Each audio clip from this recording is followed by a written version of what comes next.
This is Take Two Movie Review. I'm Mike Friend. This week, a deluded king, a conniving president. Historical footnotes can make good fodder for cinema. They are frequently populated by consequential figures, but aren't hindered by well-known conclusions. Such is the case for Elvis and Nixon, a limited-release film and second attempt at the quirky story of their meeting. The first was a lightweight affair from 1998 called Elvis Meets Nixon. This one is humorous to be sure, but has depth, both with respect to the historical figures and the period, the early 1970s, that birthed the culture wars alive today. Distressed over personal issues and the cultural and political direction of the country, the king escapes his handlers at Graceland, travels to L.A. to meet longtime associates Jerry Schilling and Sonny West, and then, with them, flies on to Washington. Elvis had become fixated on meeting President Nixon and becoming deputized somehow to fight drugs and moral decay. The picture is divided roughly between the politicking on both sides to set up the meeting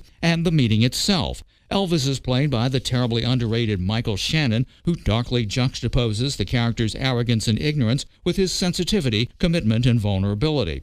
Nixon is brought off by Kevin Spacey, now well-versed in playing devious politicians. Johnny Knoxville and Alex Pettyfor score as Elvis confidants West and Schilling, respectively. On the White House side, Colin Hanks and Evan Peters do the same for future federal inmates Eagle Crow and Dwight Chapin from the doomed Nixon White House. Acted out, of course, is the taking of the famous picture of the two shaking hands, still the most requested photograph ever from America's National Archives. Performance and historical perspective bring Elvis and Nixon from the amusing to the engaging. Catch it if you can. This has been Take Two Movie Review. I'm Mike Friend. Catch up with us at take2moviereview.com and feed us back on our page on YouTube.